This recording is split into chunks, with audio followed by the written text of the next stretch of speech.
Thanks for tuning in, and today's video is how to install this wheel conversion kit for 9000 series quad tracks.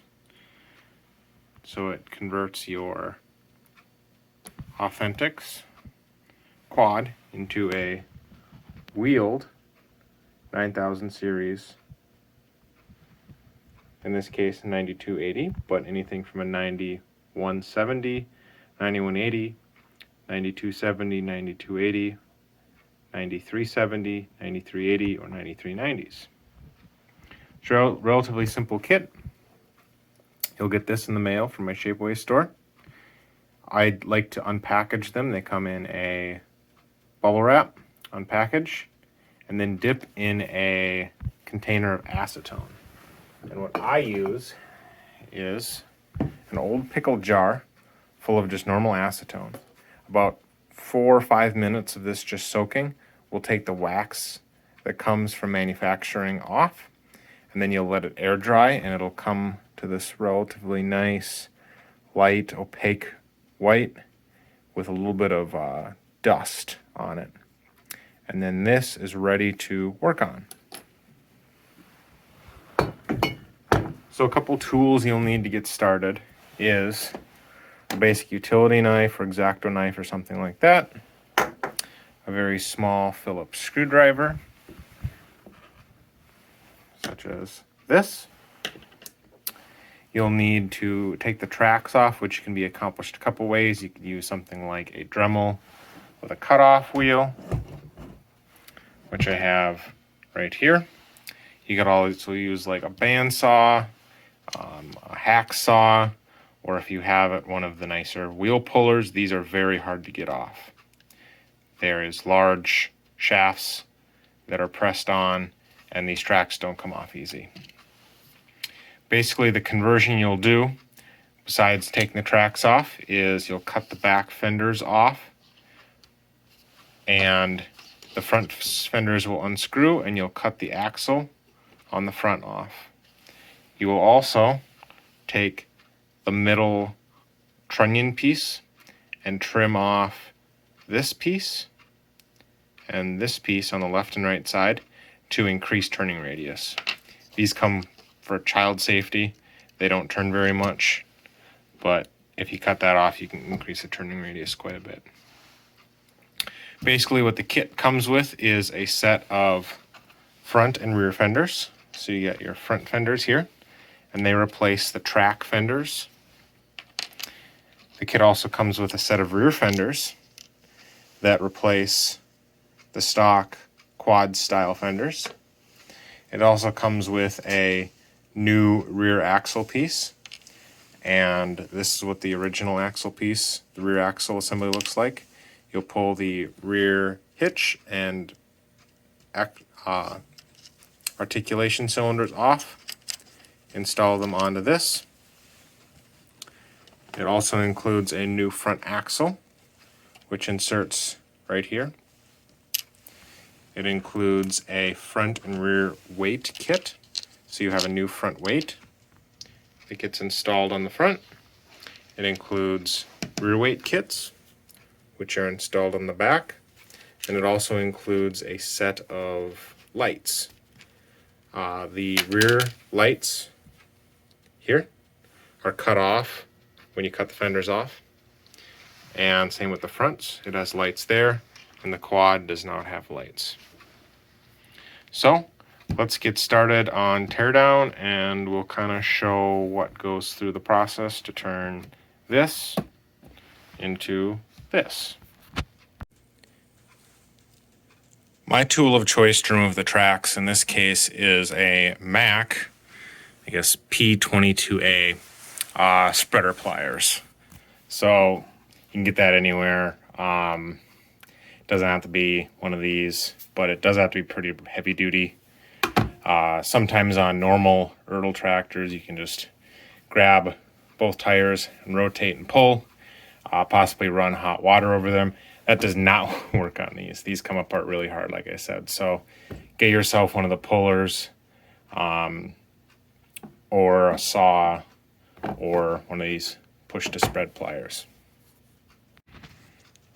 Okay, well, I spared you the view of my eyes popping out of my forehead eye sockets, getting these out. They're not really that bad if you have the right tools. You do kind of mar them up. You might, I'm not very careful. So I did mar, focus, the wheels and that a little bit, but I don't care because those go straight in the bin. And then next thing I do is remove some screws. So there's a set of screws that hold the hood on. There is a screw right here that holds the left and right casting together. And then there is a screw that you can get out here. First you gotta pull the hitch off. I use a small snips. Get the snips in between and that pops out. I'll also pull off, while I'm here, these two screws. Those hold the exhaust on. Those will get reused on your new kit parts. So basically the only thing you throw away are the tires, or the tracks, and the two front fenders. Everything else, with the exception of the rear axle and the fenders, is basically salvaged for the wheel conversion kit. And we're done. Like I said, all I needed was spread pliers, small snips, and a screwdriver. And then I also use my small utility knife. Everything comes out. Helpful thing I do is I put all the screws back where they came from as soon as I'm done. That way, when I'm assembling later, I know what screws go where because they are a different pitch. For example, this one is very fine. But the ones that go into the plastic are more coarse pitch. So this is basically all you have to do for disassembly. These pieces get thrown away. When I remove this, I remove the one pin back here, and then you can pivot to the hitch, pull out that last screw. These two pieces, along with the two front halves, we'll do some cutting. Everything else here can kind of just stay in your bench. And then I will show where and how I cut these pieces to make it easy and cut where you need. Something good to do while you're waiting on possibly disassembly, while you're waiting and you have the kit, is you can start prepping this for paint, sand, and prep. So like I said, there is two fenders, a couple axles, lights, and weights in this kit. Again, I'll just grab my small snippers and utility knife and cut the little sprues. I'll show where there's a few sprues here.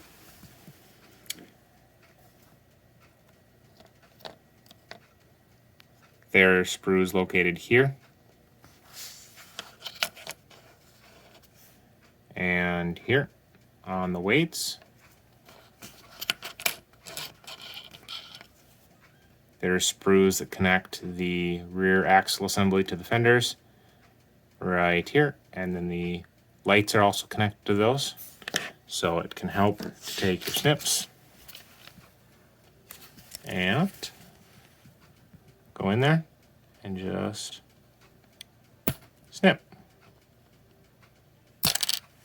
Cool.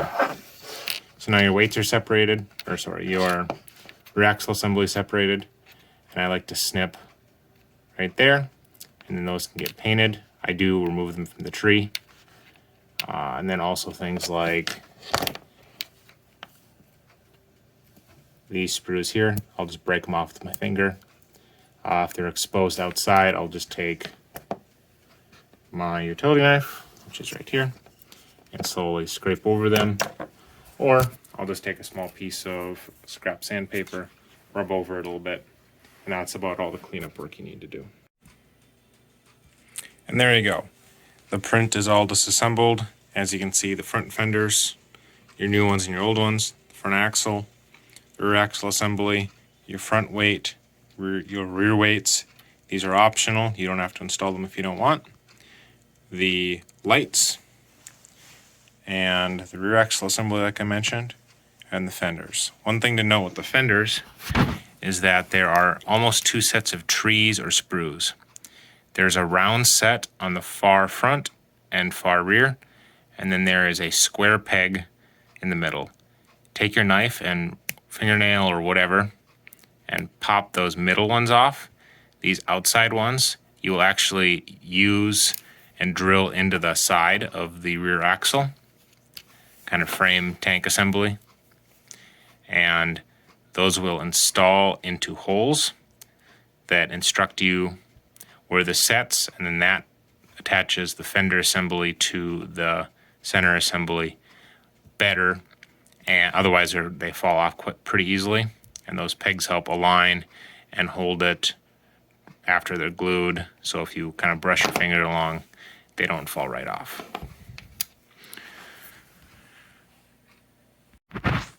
Okay, time for paint. What I use for black parts is black primer. I have good luck with Valspar. Old 55 brand I don't like. Duplicolor is okay. My only word of warning is to never, ever use. I've got tons of paints down here. I've got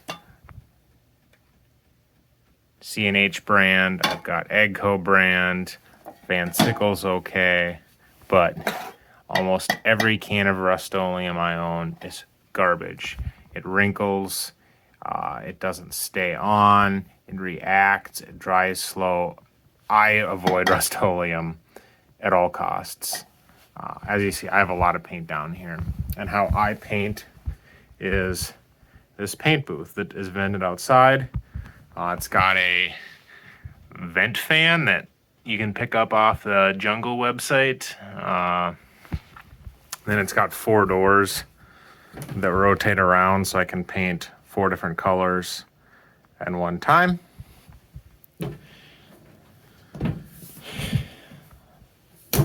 So I can do like gray primers, black primers, and then flip on the switch and I'll shoot some paint.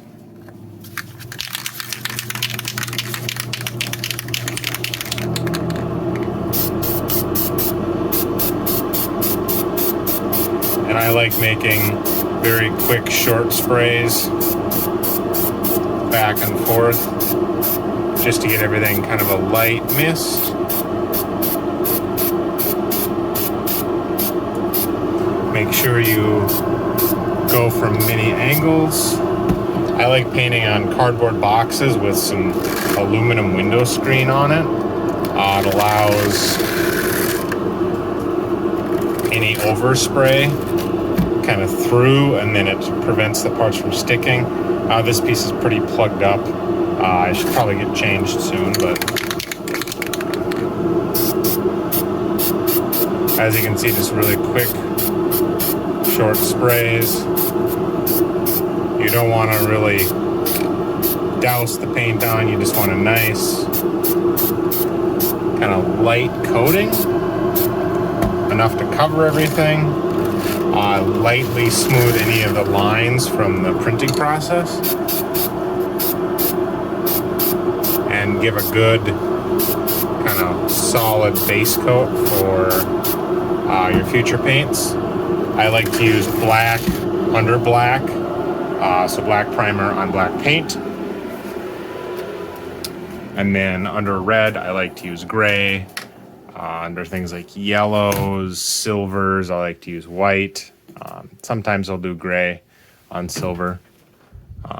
Stuff like yellows, I'll do white.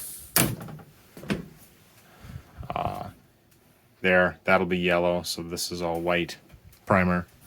This Duplicolor sandable primer is pretty good. I think Valspar is the best, but they're kind of being phased out, and it's tough to buy the stuff these days. So make a couple paint paint runs, a couple spray batches. Flip your parts after they're dry. Usually the primer dries in half an hour to 2 hours, and then maybe give it over 24 hours to dry hard. give the final coat of paint, give it another 24 hours, and then we can work on assembling the tractor. I still need to do the front fenders in gray, rear fenders here. That's actually all you need to paint. I guess you can touch up this when you cut it. The hood, I'll show you a trick that I use. I actually rub acetone on really quickly, and it takes that tampo decal off without having to repaint. And I found that C&H International Red matches the Ertl Red really well. Sometimes Ertl doesn't have very good matches on the OE color, but in this case, the actual Case IH Red that you get from the dealership matches pretty good. So all I do is paint these parts, throw those away, and the hood and the cab top don't get painted. Okay, well the next step is cutting off the fenders and the axle provisions on the castings. What I'm going to use is this small portaband bandsaw that I built. Portaband like you'd see on like a construction site for cutting rebar or plumbers. You don't have to have one of these. You can use a Dremel, like a normal hacksaw and a bench vise. Dremel with a cutoff wheel is probably the most precise, but you're gonna put a lot of heat in it. It's just gonna take a while. The hacksaw, if you hold it by a vise, just make sure you wrap some like towel around this. So when you hold it in the vise jaws, it doesn't mar any of the surfaces that you don't want cut up. Something else I did is there's a handrail right here that I just put a knife underneath and pop out. We'll glue that back on later, but that gets in the way when you're cutting the fenders off. So what I'm going to do here is just start by cutting right here and right here. And I'm not going to record while I'm doing that, but pretty straightforward. And then I'll cut the bottom of the fenders off, or the wheels below the fender where the axle used to be. And then I'll clean this up with the Dremel, the part that protrudes in the shop room in the house here once I'm done with this. But it's cold out here in the garage. It is the middle of winter. The heater's not on, so I'm going to get this done quick. And I'll also, like I said, cut the wheels, the old axle mounts here, and trim the stops for the pivot on both sides here on the top. So let's get work here, and I'll meet you back into the basement once we're done here. Next up, I'm going to take the cutoff wheel and the Dremel and cut off the remaining ledge that I didn't cut off from the bandsaw. The goal with the bandsaw is to get as close to the vertical section as you can without leaving any scrapes or cuts or gouges in it. So I like to leave, I don't know, maybe a 1/16 of an inch, 30th thou or so, and then I'll just carefully sculpt it with either a cutoff wheel or like a barrel wheel sanding roll, and then just knock that casting part off. It's not as important underneath the fender to clean it up, and most of the fender actually sits above there, so it's not super critical if you do leave a gouge. It's not a huge deal, but you really don't want any gouges in the black gray part up here or this part up kind of on the left side. But if it's kind of localized to there, you shouldn't notice it after it's all primed and painted and everything. So I'm going to get to work here, and I'll show you the finished product. And now that you're done with your Dremel, cleaning up the surfaces, like I said, just get it so it's flush. You don't want any big gouges in there, but it's smooth with the surface. The fender sits right up here, so most of this will be covered by the wheel once it's assembled. So if you have a little bit of gouging in there, it's not super critical. What also I do is I put the rear axle piece in, and you can see the original axle location hole was down there.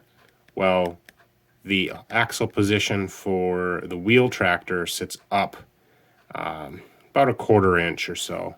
So what you're gonna have to do is take a drill bit for whatever size axle. If you use something like an Ertl wheel, it's gonna have like a larger 1/8 inch 3/16 hole.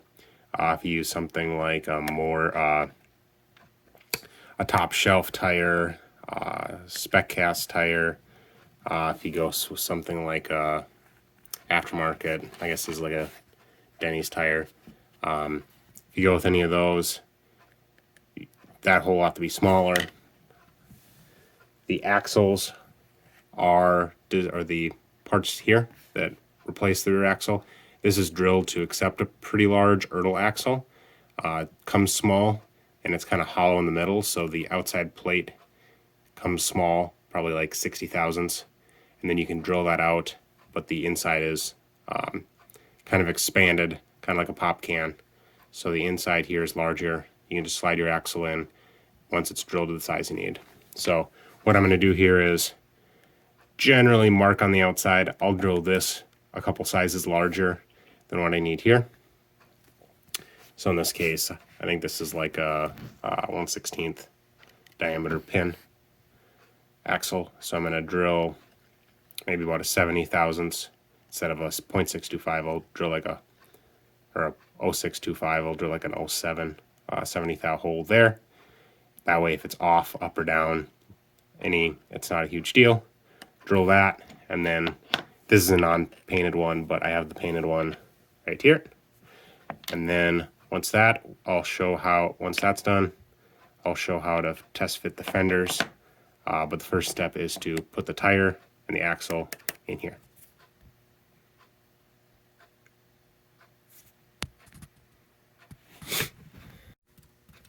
Okay, so fitting the fender. I did sand the decal that comes off, so you just have some bare metal. And then what I do is take a thin piece, 20 or 30 thousandths of styrene, and lay it on top of the fender. And then I take the fender itself and a red Sharpie, black Sharpie, something, and put a nice big dab of marker on it. And what you're going to do basically is press the fender onto the side of the body and then pull it off. And you can see it'll leave the two red dabs from the Sharpie on here. And that's going to be your tracer to use your drill bit to drill your positioning holes. And the shim sets the distance between the top of the tire and the bottom of the fender. And then basically all you need to do while you're positioning it, and I don't have three hands or an octopus, so I'll show you here, but basically you'll have your spacer, your shim up here, and you'll press in and check that it's pretty much parallel to your ground surface where you're at, and that your front back position is pretty good. You're basically going to mount the back of the fender about 1/16 of an inch forward of the back half of your casting. So front rear position is pretty much set. This spacer sets the up and down position. So really what you're there for is to check the parallelism. And what you can do is after you mark that, you can pull the tire off, and if you have like a caliper or straight edge, you can check that that is parallel to the bottom surface here. It's not that critical. It has to be pretty far out to notice what I've noticed, but no reason to skimp when you're here. And then once you get your positions marked, you'll drill your holes, and then you can use some super glue. I use this stuff from Hobby Lobby, but like there's a Bob brand or other brands from different hobby stores, just any good quality adhesive super glue, and lay a decent bead on there, press it in, remove the tire, press it in, make sure it's perpendicular, hold it for about 10 seconds, 15 seconds so it's nice and firm, and then you can go ahead and do the other side. I do suggest drilling and marking both sides before you glue them on. That way, if you otherwise when you're drilling the other side, you might risk breaking off the side you already did. So drill both sides, like I said, sand it. That way you have a nice surface for the glue to stick to, and it'll mark really well.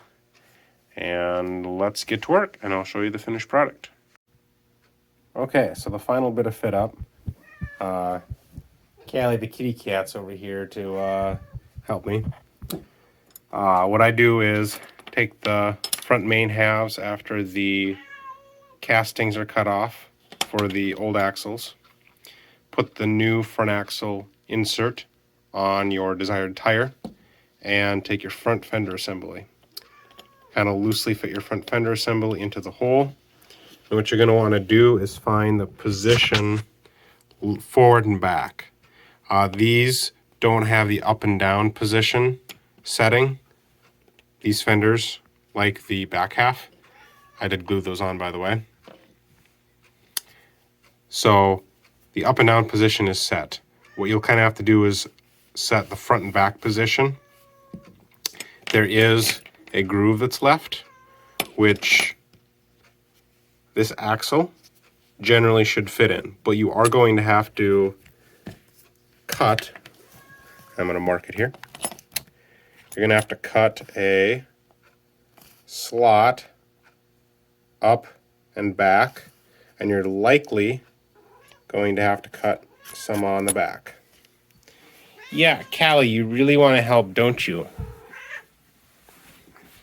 So, cut off the back a little bit, notch up, and then you can test fit the position of the axle with the fenders, and you should be good to go. Okay, so after it's notched, basically what I do is cut a notch in the top, roughly the diameter or the radius of the axle. You can see it's got kind of a round on both sides. And then grind up, and on the back side, usually the axle goes back towards the fender. And then what I'll do is install that. And if I can do this with one hand, I probably can't do this with one hand, but basically what you'll see is, bam. So your fender's in place, your axle's in place. Basically what your axle will do is sit in kind of like a saddle right there. And then it has a little bit of slop that you'll fill with glue. And what I don't even paint the whole front section. I just make sure it's clean, and then take a brush paint with some like testers, semi-gloss hobby paint, and then I will actually just paint the front axle and then glue it in, and then go with some hobby paint or whatever paint you use this rattle can, and touch up the space on the front and back. Usually I cover the logos or wipe them off. So basically this is ready to go to paint. Make sure you pull off the slow moving vehicle sign and put the handle that you cut off back on before paint. Take some light sandpaper or Brillo pad or something and rough the paint up, usually here, on the front section, just as best as you can, so that's the way that it gives the paint something to dig into. And then once that's primed and painted, you can do the same with this. Prime and paint the whole thing if you want. Usually I just touch up that spot because it sits kind of inside the housing and you don't really see it. And then this, I don't paint that like I said. I've already painted the new rear axle, the weights, the lights, the front axle. All I got to do is paint this fender kit. It's a spare one. Paint this spare fender kit red and the rear, and then we can go for assembly. So I've already shown you kind of how I do some painting, but I use C&H red on this, and it matches pretty good. So then I'll show you a trick that I do to get away without not having to repaint the whole front hood. I just wipe the decal off with some acetone and a paper towel, and as long as you're quick, it won't take off the paint, but it will take the decal off. So I'm going to get these in paint, and then I'll show you the tip on that. And through the magic of movie editing, these will be painted, dry, and I'll show final assembly. So, see ya in the next step. And I promised to show how I strip the decal off. So, just pick up a gallon or whatever of pure acetone, and then I like throwing it in just a small pickle jar or something. I dip all of my 3D printed parts in there. They usually come with kind of a waxy coating. This is a cab for an 860 Massey Combine. They come with a little wax on them, and paint doesn't like to stick to it. This acetone does a good job removing it. And these Tampo style decals, acetone will also remove them. And if you do it quickly, it won't remove the paint. It will bubble and kind of warp the paint if you leave it long enough, but if you do it quick, it'll work out good.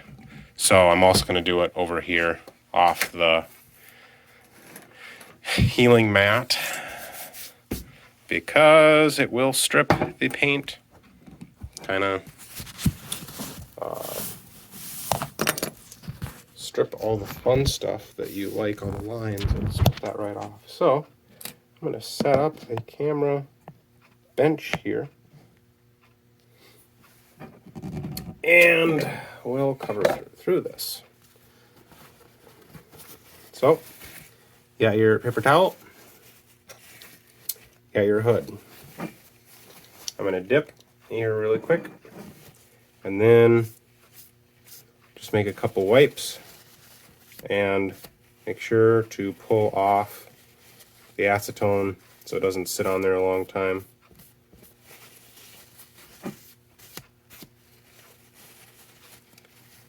Kind of got to make a couple swipes with it. The acetone evaporates quick, so I just use paper towel, one or two of them here.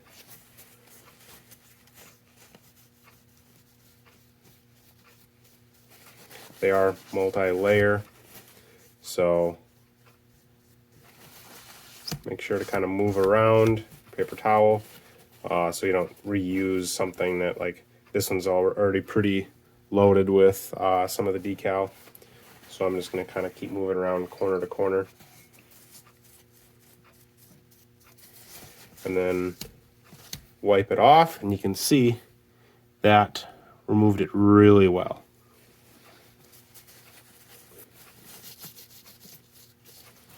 But if you sit on it too long, it will start eating into the paint. It takes a little while to eat into the paint.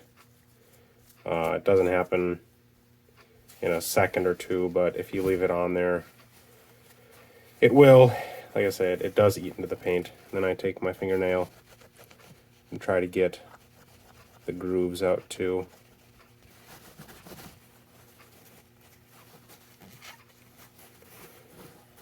So, this hood I would consider about as good as you're going to get. You can still see there's some color in the grooves. I'll take like a toothpick and some of the paint that you're using to paint the back half and actually just touch that up, because it's really hard to get in there. And if you really sit the paint in there, or sit the acetone in there for a long period of time, it will eat the paint. And then you might end up having to redo the hood.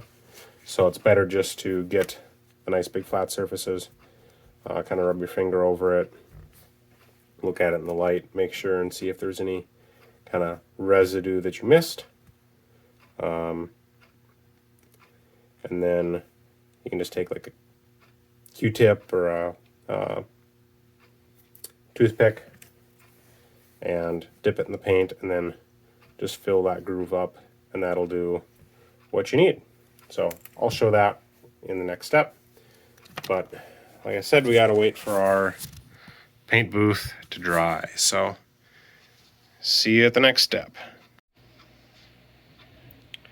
Once everything's out of paint, you can finish final assembly.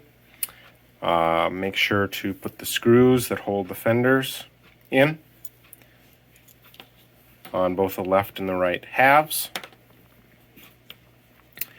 I also pre-assemble the rear axle assembly to the hitch bar and the pivot cylinders. Basically, you end up with this just with your new axle assembly. I also will scrape with a knife after paint the edges that I'm grabbing, these edges and these edges. I'll scrape with my utility knife because these can get stuck in the casting after they build up with paint.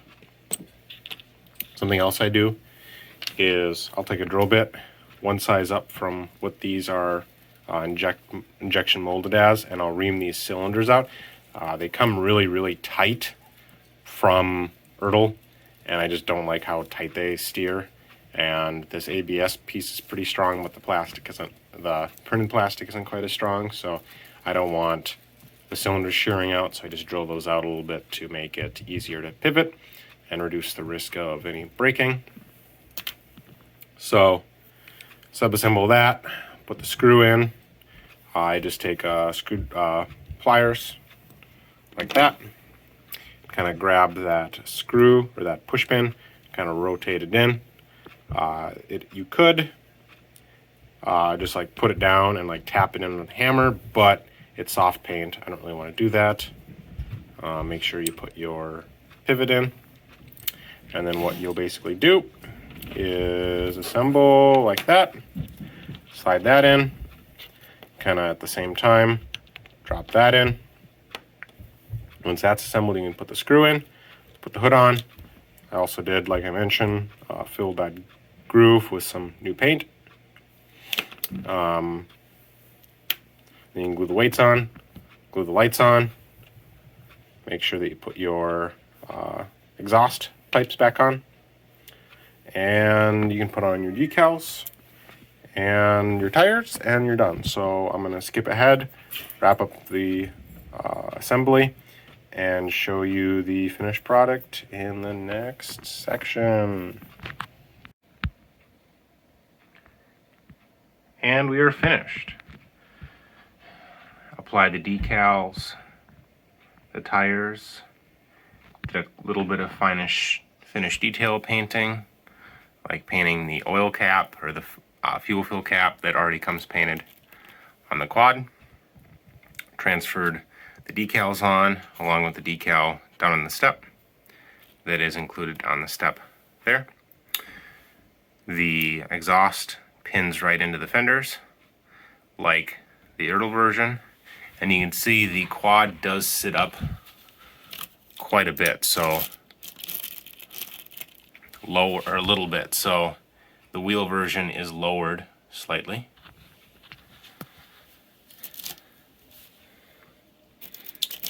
And the weights are installed.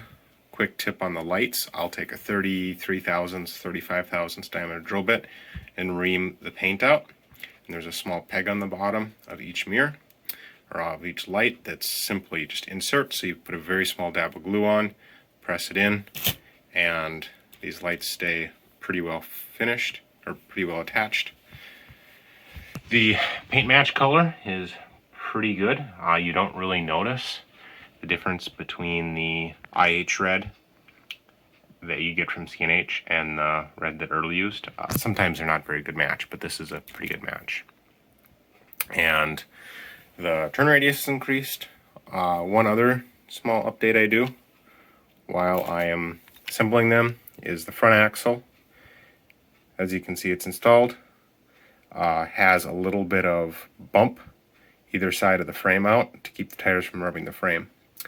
You basically cut that off on the back. So I have a little black bushing that you can see that goes between the frame and the tire, so that the track width of the rear wheels is the same as the front.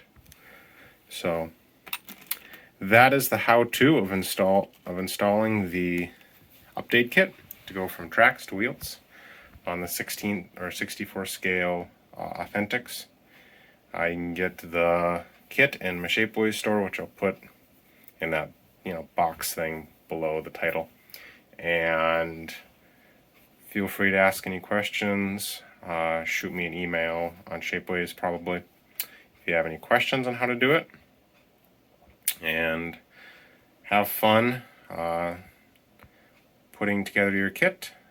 It's pretty simple and gets you a nice unique version. You can even see in the shed here, I've got one with triples. It's decaled as a 9390. I've got another 9280 over here. So turn your tracks into wheels. How cool is that? Thanks for watching. I should have a few more videos on how to assemble these coming up in the coming months. Thanks for watching.